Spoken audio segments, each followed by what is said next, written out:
right. Good evening. Welcome back to Locking Horns. It's Split, and tonight I'm here with Thorstyg Keg, Celtic John. John. Tonight we're here with John.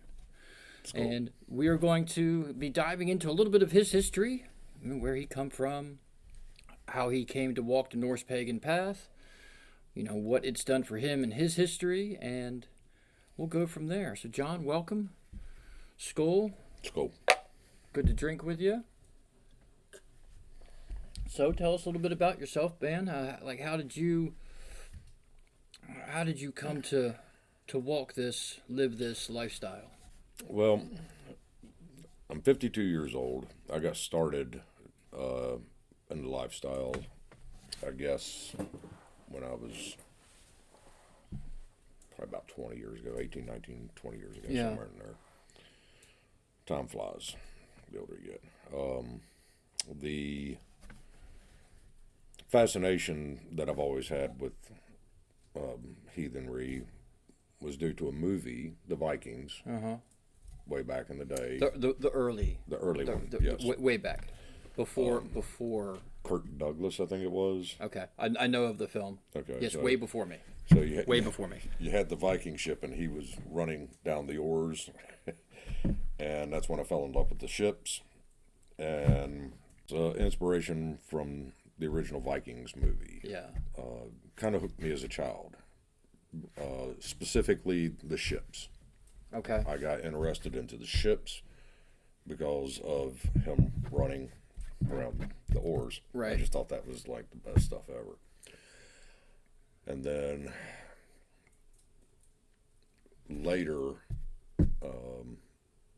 when I was in the military, I'd spend a lot of times at some of the local bookstores and stuff, and started reading different history books and cultural books and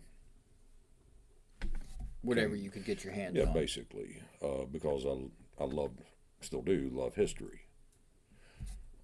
I don't remember all the dates that I used to, not as well as I used to, but I've read a lot. So your major inspiration has come from early films, yes, and literature. Yes. Okay, and then that is, the truth be said, for a very large majority of those of the Norse pagan belief nowadays is either from literature or film or a combination of the two. Very, very rarely you come across an individual who was raised in a pagan or heathen household. But like I've said before, and it's known that we're all converts. Yeah, we're all converts. Well, I was raised in a Christian household, a very devout Christian household, but I tried as a child to be a part of that, right? Because I wanted mom and dad's approval, right? But also, it was doing what mom and dad said, and it was also part of it was your culture at that point in your life. Well, I wanted to honor my mother and father, and it was something that they shared together, and as a family, we were supposed to be sharing together as well. Mm-hmm. And for the most part, I did share in that, and I enjoyed going to church with my mother and father. Mm-hmm. It was a family affair. It was a family affair every Sunday, and I never truly felt the Christian connection. Okay. I always felt out of place. I had to find my own path. We all do. And, I think that's why we're here, is because we had to find our own path.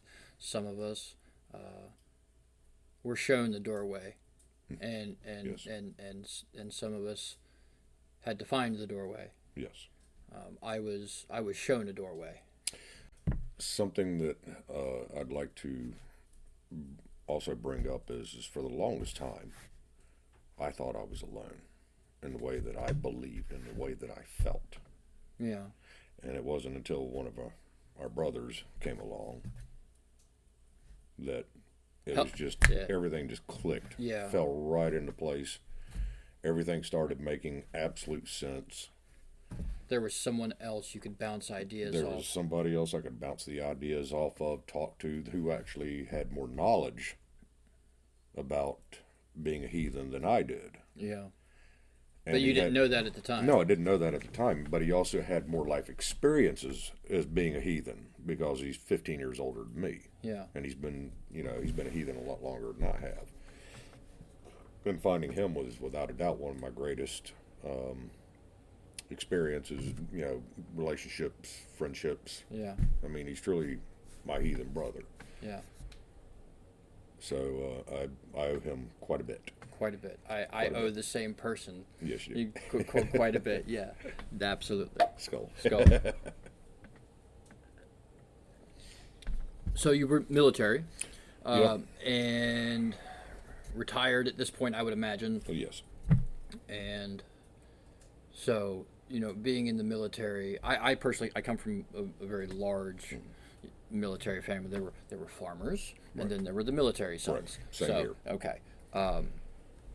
I wasn't allowed in the military due to medical reasons, but I understand the militaristic aspects that come from that. My brother was in the military, and when he came out, there was, he had changed in his mannerisms. He had changed in how he lived and how he spoke, and it was something that I looked up to, but was always jealous because, well, they wouldn't let me in. I'm sick. Well, joining the military knocked a lot of the innocent arrogance out of me because I didn't understand the world. Yeah. And of course, boot camp will humble you. Boot camp was actually fun. If my entire time in the military had been just like boot camp, I probably would have been an even better soldier than what it was. So, in your life now, how do you honor the gods? What are things that you do to connect with, the old Norse gods? For me, it's working with my hands, whether it's working with steel, wood, leather, working in my garden, working with the cattle, my animals. Yeah. My animals are taken care of before I take care of myself in the morning. I check on them, make sure that they've got everything that they need before I even have breakfast. My animals are very well taken care of. I have met your animals, and you have a decent herd of cow. I've culled. You've culled, come down some? It's fall. Ah. Don't feed them through the winter. Yeah. They feed me through the winter. Of course. Also tore down the garden, took down the fence, so any animals that want to come and raid what's left are more than welcome to. It's just for a future renovation. Yeah.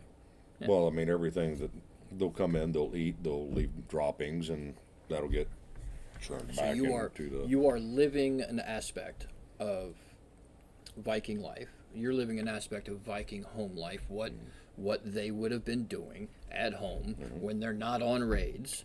You're war ready. Except my cattle don't live in my house. They would have done that for the extra warmth then. Yes, and okay, they could dry the manure out to burn as far. I'm sorry, but I love having a fire in my house, but I know what burning shit smells like. It smells like burning shit. It smells like burning shit. But no, having the extra animals in the house provides extra heat. They're easier to take care of through the winter because they share the same roof. Right. So you don't have to worry about predators coming after them because they're within the four walls. They're within the four walls. And then as soon as the day breaks, you can, weather permitting, you'd run them all out and clean the stalls and restock their food, whatever else that they need. But anyway, so yeah, I take care of my animals. They come first. And then my day starts. So let me ask you this. Because there's 1,000 different varieties of answers to this question. So you want my personal one? Yeah. Okay. What is heathenry to you?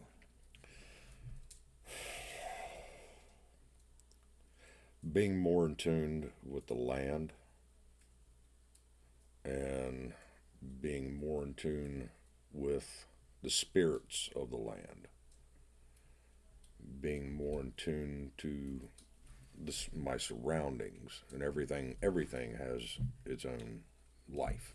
A rock has its own life. There is a spiritual connection to everything. Mm-hmm. Trees, not that I'm a tree hugger, but I show trees respect. I call them, but I also plant and replace as I go. And I think that's one of the things about being a heathen that I do a lot. I replace what I take. Do you think? Would you say that to be a heathen you have to honor the old Norse gods?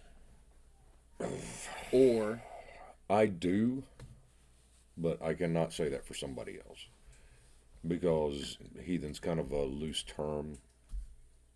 An umbrella term. Yeah, it's an umbrella term. Yeah, because nowadays people are saying Norse pagan. They're being more specific now because the umbrella term has been used too loosely for too long. And I think people are they're specifically going, no, this is what I am a part of. Is it arrogant to say that I am a part of this? Possibly. Maybe. Could be. That's something that'll be defined later down the road as things develop, grow. Things come back to life. Yeah. Heathenry is an umbrella term for Asatru, Vanatru, Odinism.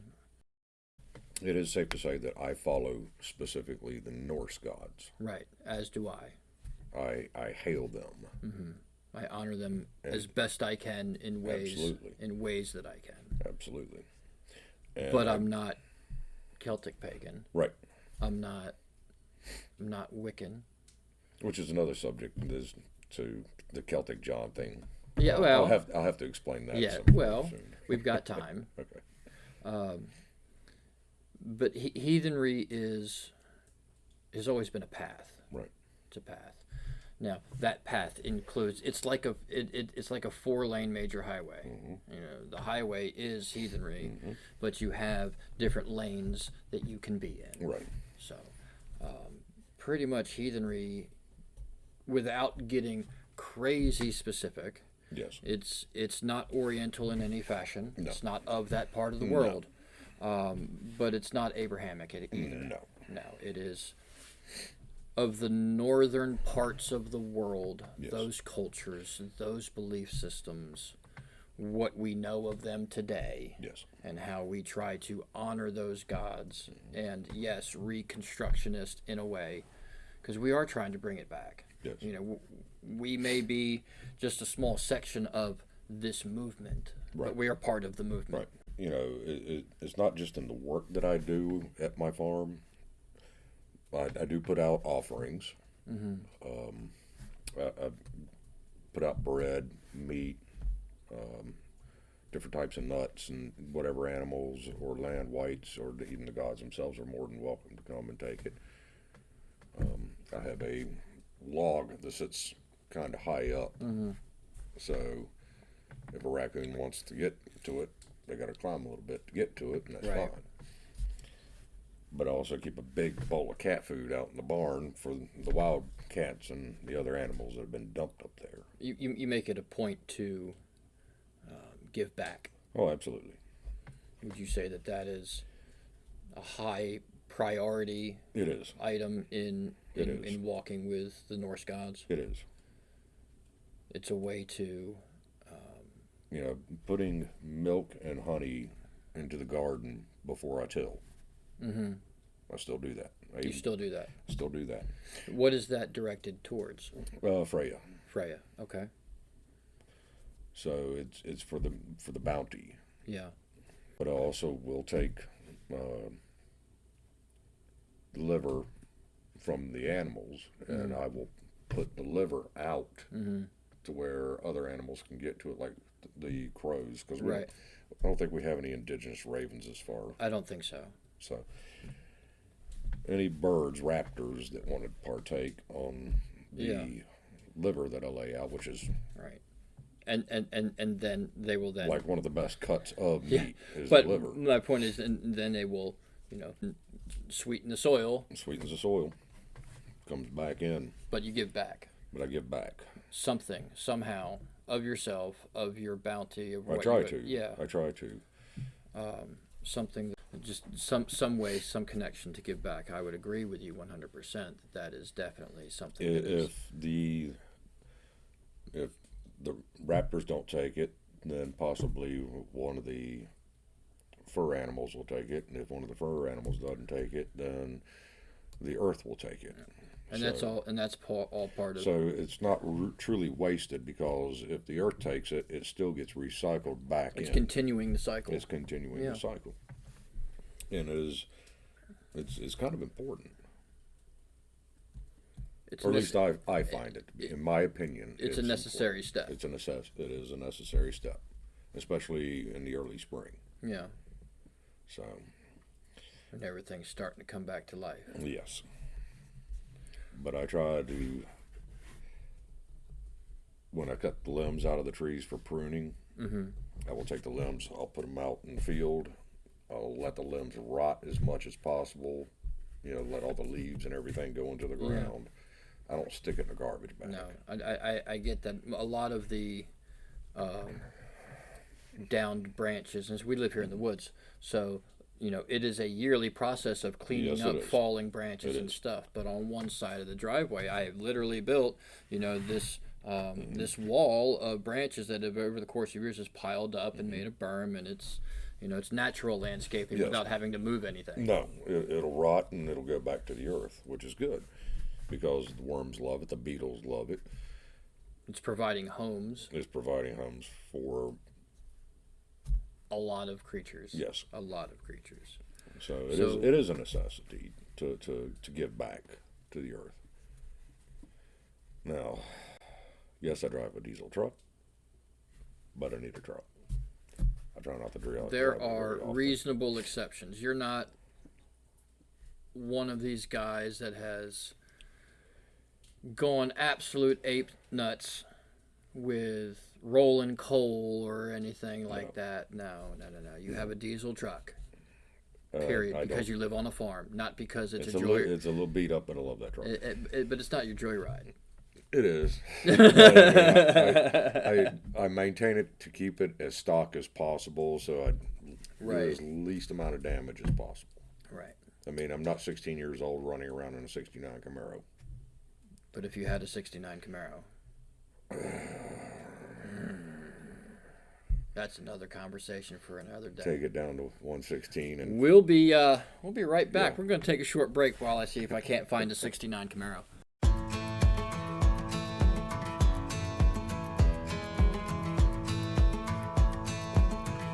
We are back. Appreciate you hanging out here with us. Please do us the favor. Give us the like. Give us a subscribe.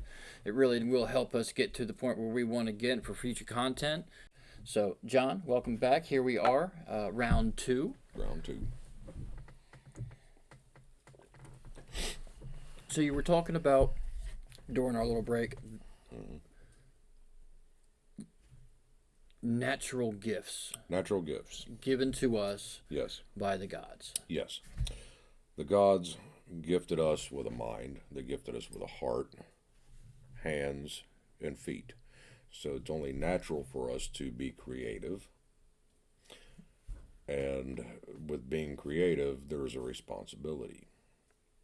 With what you would create. Now, the things that you create, the horns. Yeah. As I have also created horns. The leather work. Yeah. I've made leather pieces that I have literally thrown into fires as an offering back to the gods. I do believe I threw a horn in one time as an offering back for the gift of making the drinking horns. Mm-hmm. And I have yet to become good enough that I have as a blacksmith, to have a quality piece of steel to put back in as well. But in the meantime, with the gardening, Yeah. I give back from my gifts. Gods have given you gifts to create, and what you create, you gift some of that back to the gods as a sign of homage, pay of respect, and a way of honoring those Yes. gifts given to you by them. Yes. Agree. I totally agree. Absolutely. That was just a pleasant perk that came up in our Yeah, break. but you're not wrong in any part of it. You know, we as a human species, over the course of our history, our existence, have had to create, but it was on a level of necessity. Yes. You know, you have to create in order to evolve. Now, that's not to say that you have to do as I have done with the things that I have created, Right. and throwing it into a fire. That's me returning it back to the earth. You're right, on a small level. But you can give back in other ways, helping out your community, especially your heathen community. Of course. Why not? Yeah. Look, I don't want anybody else to feel like they were alone, like I did for so long when I was younger. There is definitely a very large network of heathens. Yes. In my earlier years of, walking the path, those that I knew were very localized. They were all here around this city within 45 minutes to an hour. Yes. They were all come together for a variety of different events that happened over the course of the year. But it wasn't until probably 5 or 6 years of me, walking this way, did I discover the mass of heathens and Norse pagans that there are in the United States. I was fortunate enough to be able to attend ECT, which is East Coast Thing, Right. for about 5 years, and each year there was 150 to 200 people from all over the northeastern United States, some out some as far as the northern Midwest. Yes. All coming together in one spot as a community. Yes. We don't know these people, but for a week at a time, once a year. But the natural way things evolved, you go, you show up, you set up camp, you assist where you can as people are showing up as a sign of meeting and greeting, Right. introductions, Right. and hey, can I give you a hand? Yeah. Some people say absolutely. Some people are like, no, we have our ways, and That's fine. that's fine. But if I'll you're going to be, if I'll you're be going to over be here at the pavilion. right, if you're going to be part of the greater community, then you should attempt to assist in some way, shape. One of the other things that I had thought about when you had asked me to do this interview was, I saw one of the pictures that you posted where there's a set of arms doing this. Yeah. And I'm like, I know that arm. Because that was my arm. I think that was Jeff on the other end of it. I think so. But I recognized my arm and my fingernails and hand in that picture. And I'm like, I know that arm. And then it dawned on me, I remember when that picture was taken. That was taken some time ago, too. My knowledge, that is before I came around. That picture was taken quite some time ago. I think so. Yeah, I don't know the specific origins of it, but I know that I have seen that picture in circulation long before, I'd say it's over 10 years old. Easily. I'd say it's over 10 years old. But the Viking handshake is something derived from an anatomically correct way to not lose your grip, even if you slip. Yes. And even if you slip, you only get to the wrist. It comes from you being in the water and me trying to get you out of the water, get your butt back on the boat. Because we need you to row. You got to row, man. You got to row, You're not getting out of this that easy. Either that or, you're going to be monkeying your butt up the damn sail, or we're going to put you on the rudder. You're going to row. Yeah, you're going to row. You're going to row. And you got a little box that you sit on. Yeah. And what's in that box is your axe, generally, or knives, or your tools of trade. Your personals are in your box.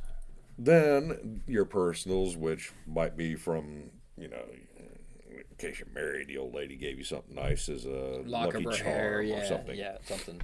So, we were talking about Mjolnirs during break, too. Yeah.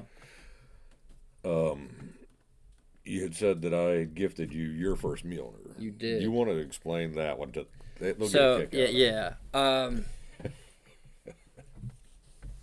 We were at one of Zed's bonfires, and I was explaining to John how I went down to a local bar that the Vikings of the Valley frequented, called Flannery's Irish Pub, and to go in and ask for a Viking ale. I was questioned, when I went in and asked for the Viking ale. The Viking ale, by the way, was like a $3 Guinness, so it was ideal. That was $2.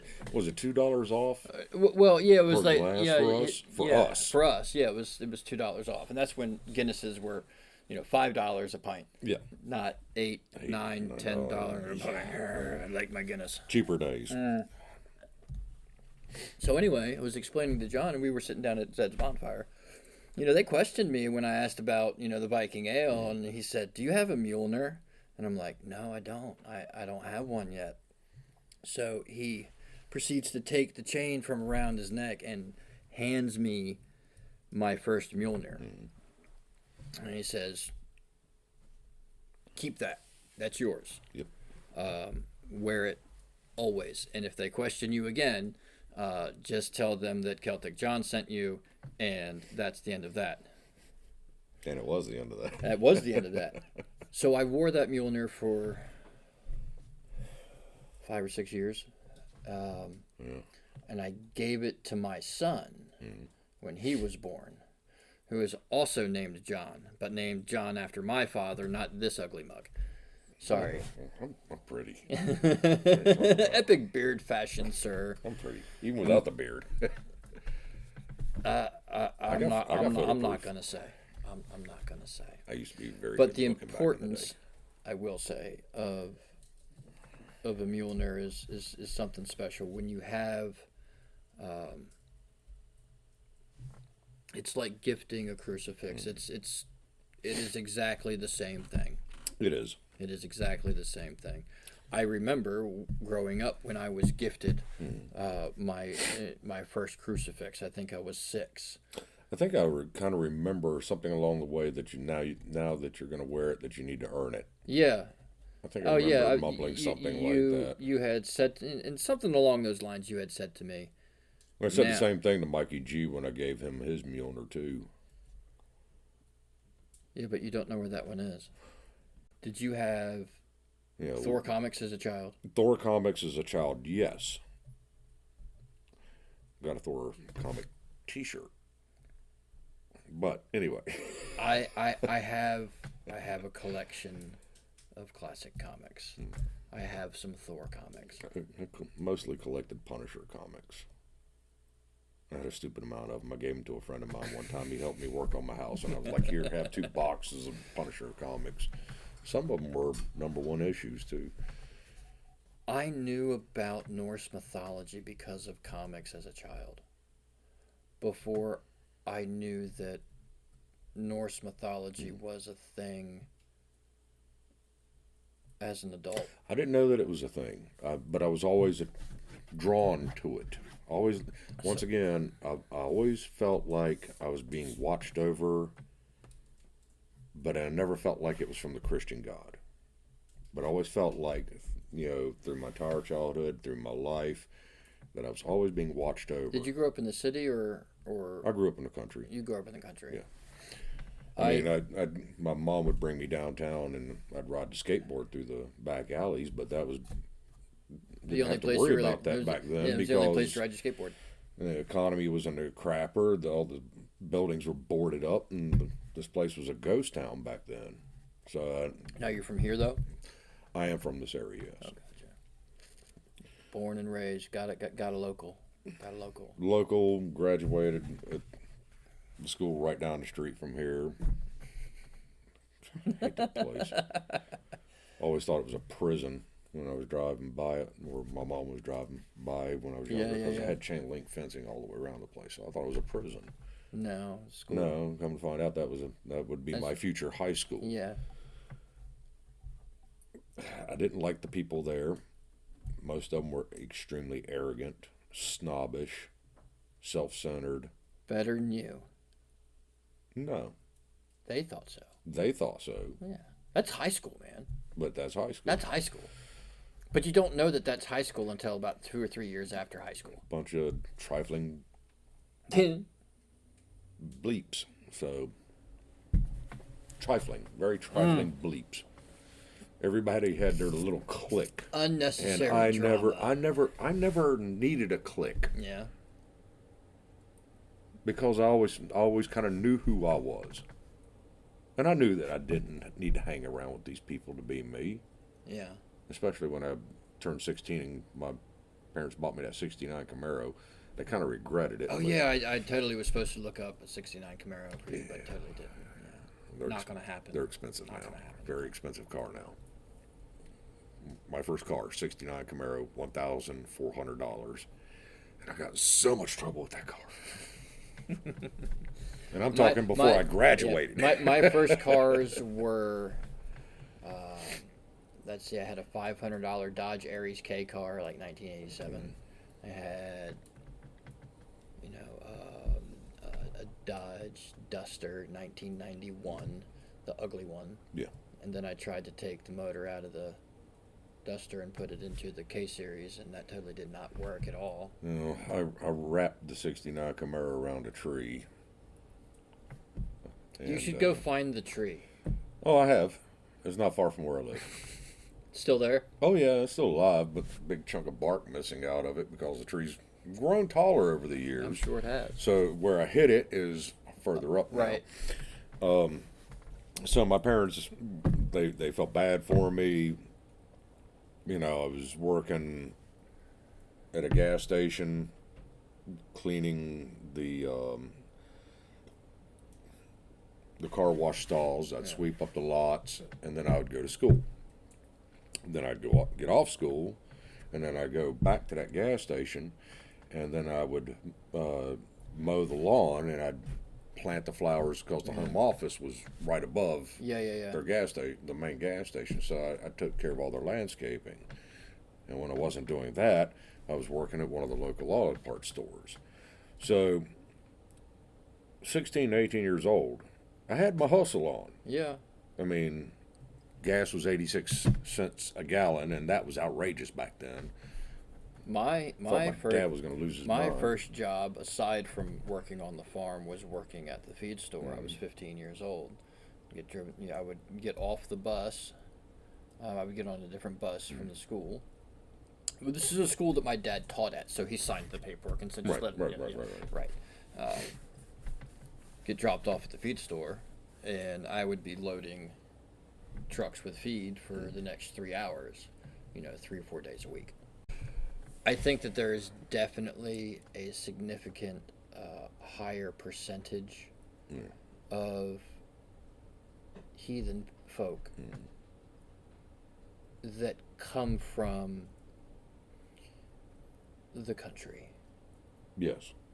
That come from either a farm or an upbringing that was around some kind of farm or livestock. Yeah. So in my younger years, I grew up in the forest. and Dad cut down trees to make room for a small field within the forest for the sheep. Just reminded me of us. And something my dad did. But you talk about always feeling like you have somebody watching you, looking out for you, but you've never had a real connection with the Christian God. But you cut me loose in the woods, I never felt alone. I grew up in the forest, so I always had Big Brother looking down from somewhere in that forest. I just didn't know the names of what was watching over me. So now you felt it. I felt it. You couldn't explain it. Couldn't explain it. And couldn't define it. Didn't know their names. Right. Years later, now I know their names. Once educated on certain... Once I became educated on... and I was given options. Once I got out of the Christian household, I truly had options at that point to read and understand and learn more. It wasn't every Sunday driving it in. Sorry, I didn't mean to say brainwashing, but it is. It is. So growing up, I'll say if you're growing up as a child in a household, it's a touchy subject. In a household of faith, we'll say a household of faith, regardless of the faith, whatever it may be. Right. If your culture surrounding that faith has a schedule, then if it had been a heathen schedule, I probably would have been a whole lot happier of a child, because then I would have been able to understand what was going on around me. When's the thaw? When's the all thing? Right. And when do we feast? And when do we drink? Skull. Skull. Brother John, thank you again. And I say again because we've actually done a recording once already, and for some reason the footage vanished. So thank you again for... Well, I said that I would like to do this again with you because I enjoyed the first conversation that we had, because I thought that it was very enlightening on so many points. But at the same time, we got to have this one. Yeah. We took our break, and epiphanies started popping out during the break. Yeah. So, and I think that was something that definitely needed to be... This whole experience for me of getting together with my brothers and reconnecting with some folk that I haven't seen in a couple of years has just been good. It's just been good. If we can drag Mikey G back down, that'd be amazing. I don't know this person, so maybe I'll just leave that to you. But until then, again, thank you so much for being here. Give us a like or subscribe. Come around for the next one. Hopefully we'll have some more interesting folk. Not maybe more interesting to you, but other more interesting folk. Good night.